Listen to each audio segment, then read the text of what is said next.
What's up, everyone? It's Scotty with Money Vesting. In this video, we are going to be talking about Etsy. Etsy reported their earnings, and they've had the brutal week of selling off, pretty much cutting down to really, really low levels, down to now I think sub 70, sub $85 per share. So it's trading as low as 81.50 right now, down a little bit over 1.6%. But on the day of they reported earnings, they were down over 13%. So lots of questions are being asked about Etsy and, of course, the business itself.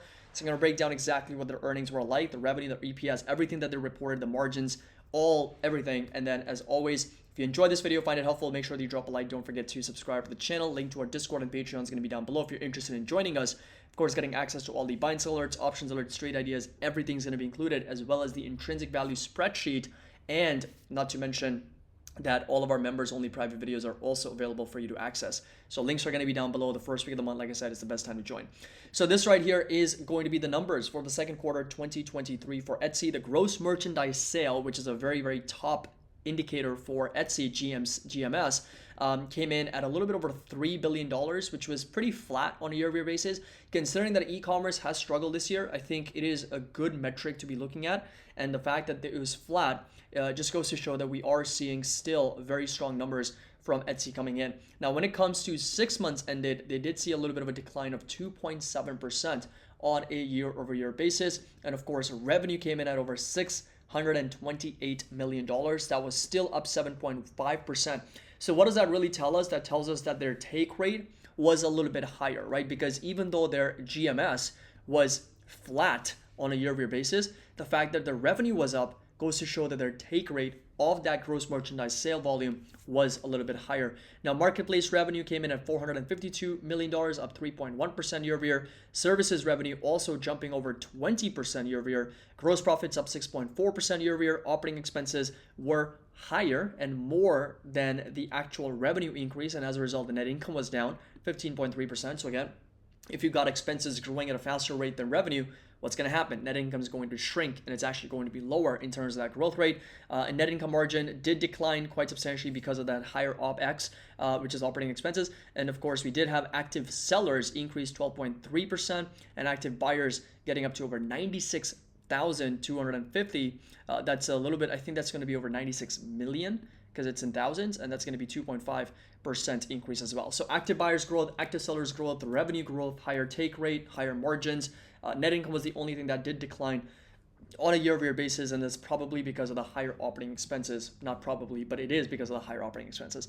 Now, when it comes to the guidance, they are guiding for 2.95 to a little bit over $3 billion in gross merchandise sales with a revenue of $645 million. They actually did come in a little bit shy of expectations from analysts, and that's one of the reasons why the stock is selling off. Now, when it comes to balance sheet, they are sitting on a little bit over $1 billion of cash and marketable securities, and long-term investments of $74 million, with a total current liabilities of $503 million, and of course long-term debt at $2.2 billion. So they do have a little bit more debt than cash right now, because cash is $1.1 billion and debt is $2.2 billion. So net debt is positive by $1.1 billion.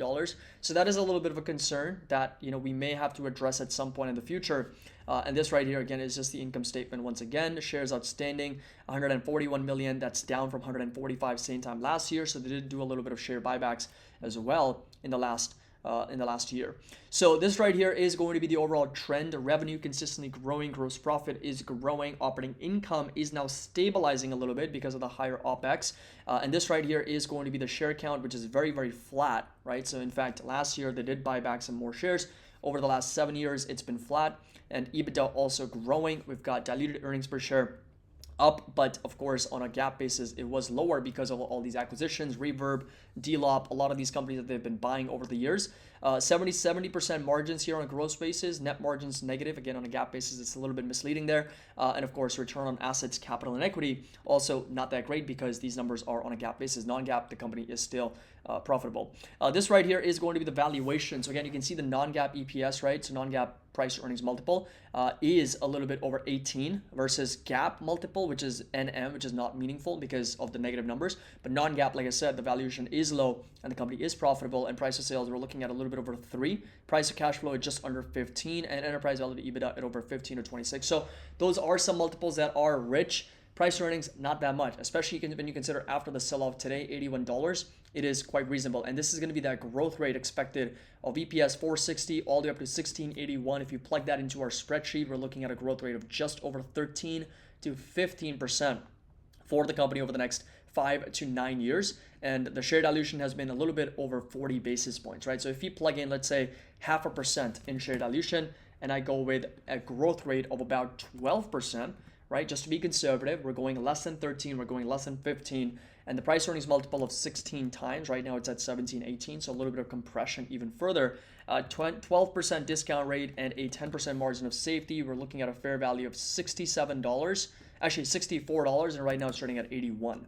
So it still needs maybe a little bit of that downside here. $64 is going to be that fair value, so maybe 20% more from these levels. I mean, technically speaking though, like that's the difference, right? From a technical standpoint, it makes for a very good swing trading opportunity, because if I put down some support levels here, another support level here, and another support level over here, there's a very nice probability in terms of the swing trading opportunity that has bounced off of these levels very nicely. 20% gain here, 25% move here. So not saying that it's going to happen again, but the chances and the probability is definitely in the favor of that potential upside, because the risk reward is very good. But that being said, of course, low 60s are going to be some levels to watch. So like inside this buy rectangle, the green rectangle you guys see is going to be a decent area to be looking into for Etsy, because that's going to be at $67. That's exactly where we were back in June of 2022 before rallying a little bit over 115%. So something that you may want to consider, and of course do your due diligence, do your research on this stock, on this company, to see if it makes sense for you. The only concerning piece would be the of course the forecasted growth, the growth rate, if it's going to be strong enough, and the second thing is going to be the balance sheet, right? Is the balance sheet strong for the company for the long term as well? So that right there was my quick technical and fundamental analysis on Etsy. The bottom line is that every metric grew except for net income because of the higher operating expenses. We did have a higher take rate, which is quite interesting. I think the guidance miss was one of the reasons why the stock dropped over 13%. But we've got a very strong technical support from a swing trading perspective at $81. And my fair value, my fundamental fair value, with some very conservative growth rates of about 12% and a 16 times PE multiple, 12% discount rate, and a 10% margin of safety, puts us as roughly at $64 per share. So that's going to be very much in line with that June 23. Was that June 23 or June 22? That was June 22. So same time last year, that's the level that it got down to before rallying over 120%. So hope you guys enjoyed this video, found it helpful. If you did, make sure that you drop a like. Don't forget to subscribe to the channel if you're just joining us for the first time. Link to our Discord and Patreon is going to be down below. It's always happy investing. I'll see you all in the next video.